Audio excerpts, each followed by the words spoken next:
welcome back. So first things first, let us address my hair. I have had for the last 2 days a migraine of varying degrees.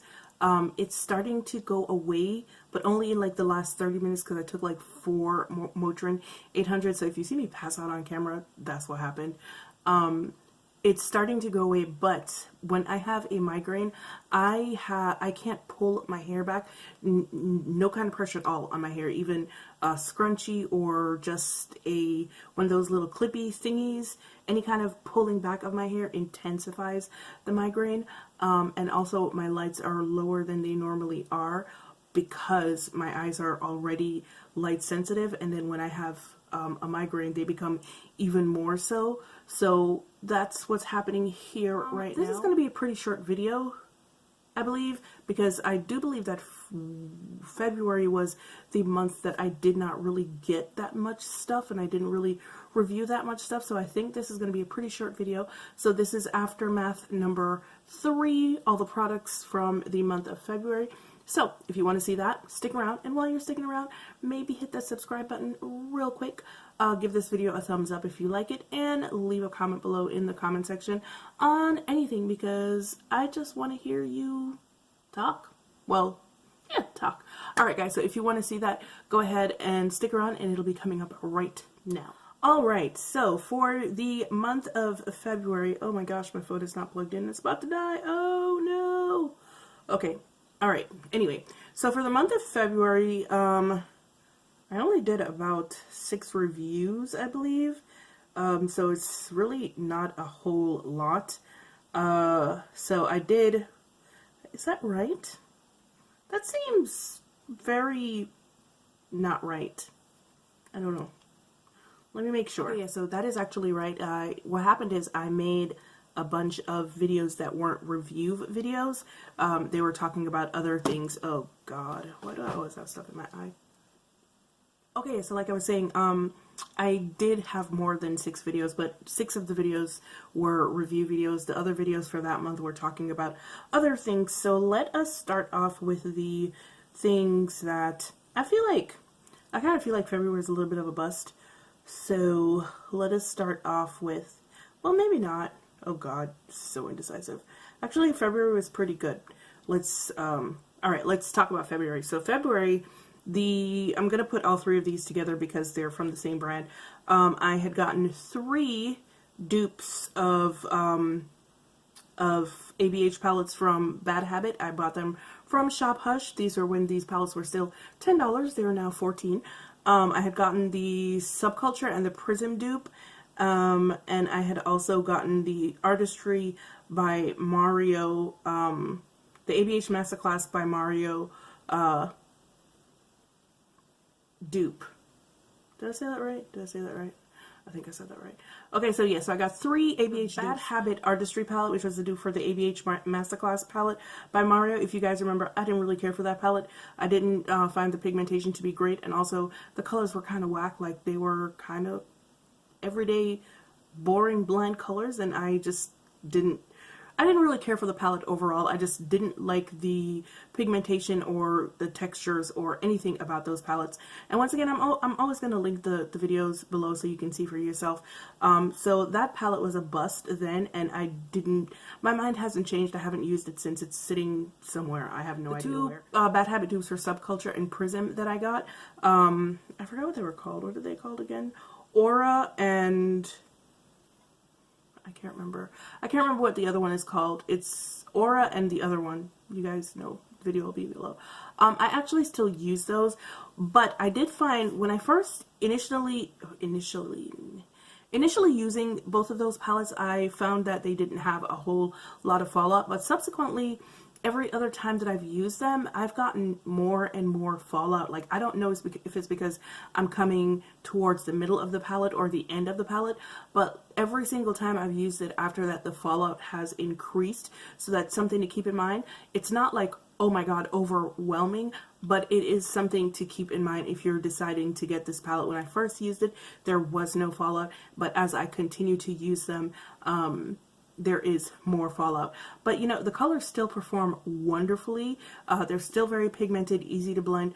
You just have to watch out for the increase in, you know, stuff down here. So I had done a review on Tucson Unpark items, the Beauty Filtr Cream and the Beauty Water.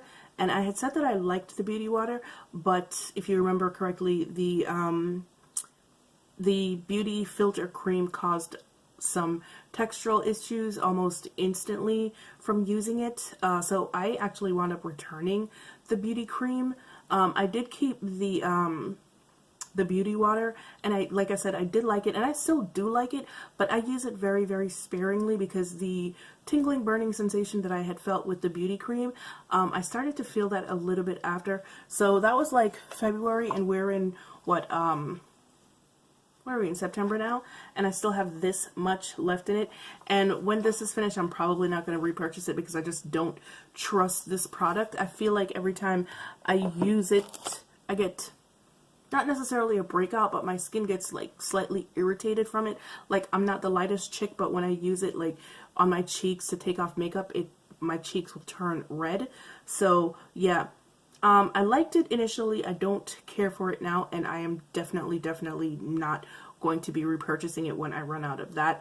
In fact, I try really hard not to use it because it scares me. It really does. Alright guys, the Stila Glitter and Glow Highlighters. First of all, I don't know if anybody asked for those. They were basically larger versions of the Glitter and Glow eyeshadows, which I guess is fine, but don't market it as a highlighter. They were literally the worst highlighters I've ever tried in my life, and I promptly returned one of them the next day. And then I had said that I was going to use one for eyeshadow because it looked really, really nice, but I wore it the next day, and it was just so heavy and chunky feeling on my lids. Not like the regular Glitter and Glow eyeshadows. They don't feel heavy and chunky on the lids for some reason, but the highlighter did. So what I wound up doing was I wound up returning that too. And it was kind of a garbage product. You know, it showed. Once again, I'm going to link the video below so you can see it. But yeah, I don't know who the hell asked for that. And honestly, I haven't seen anyone use it since. So that was a bust for Stila, and it was a bust for everybody else. It was just a garbage product, and they should have never came out with it, and I returned mine. So my thoughts on that really actually haven't changed. In February, I had also gotten the Kiko Milano 2-in-1 foundation and concealer, and if you guys remember the night that I had gotten sick and wound up being in bed for like, you know, 5 days straight, damn near in a coma, I had worn it that night, and then I gave you my first impressions.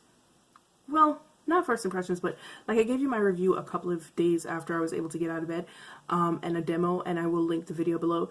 And honestly, my thoughts on that foundation hasn't changed. It's still a banger. It is the most amazing coverage I've ever seen for like, oh, until the NYX foundation came along. Yeah. It is the most amazing coverage that I saw until the NYX foundation came along for a product of that price point. My only issue with it is I can't wear it now because obviously I'm too dark for it, and I didn't get another color. But my only issue with that foundation was that it didn't have enough colors, and like, I don't know what that's about, because normally in Kiko ranges there are a lot of colors to choose from, sometimes too many, but I find like the last couple of foundations that they've come out with, they haven't come out with very extensive ranges. And I'm not talking about like extensive, like they don't have enough dark colors or they don't have enough light colors. They just don't have enough colors, period. So yeah, my opinion on this hasn't changed at all. It's still a banger. Unfortunately, I can only wear it in the wintertime because I don't have a shade in the summertime. Alright, so this is the last one, and y'all are probably going to be disappointed in me, but hear me out, alright? Just hear me out. Hear me out. This is the Marc Jacobs Shameless Youthful Foundation. I'll link it below.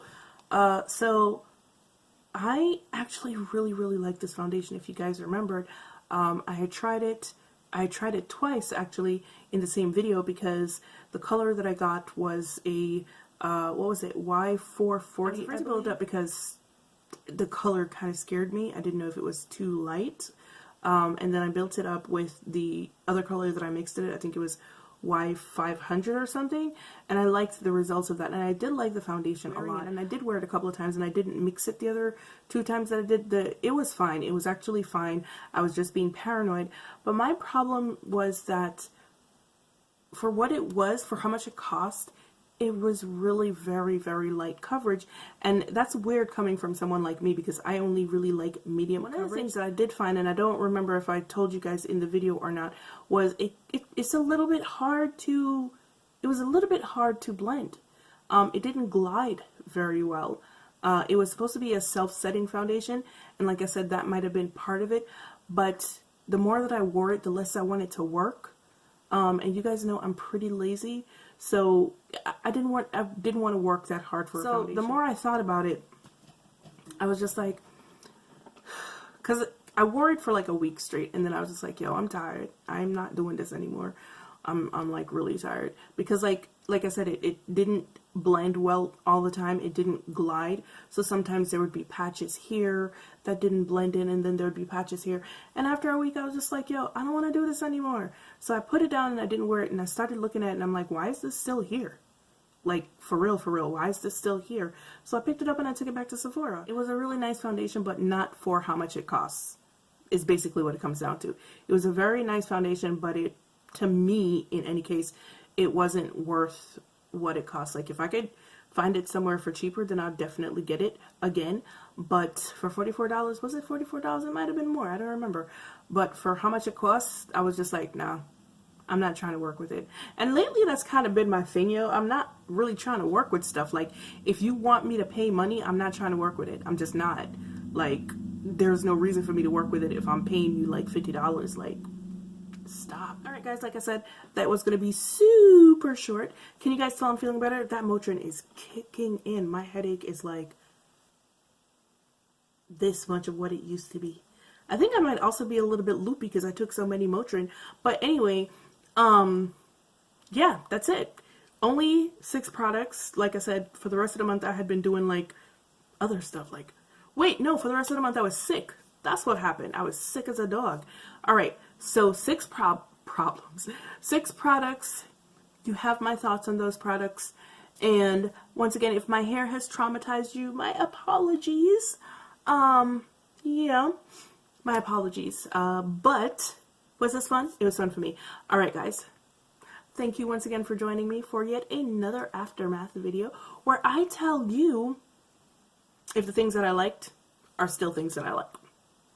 Hope it was fun for you. It was really fun for me. As usual, it's been real, it's been fun, and I will see you guys in the next one. Bye.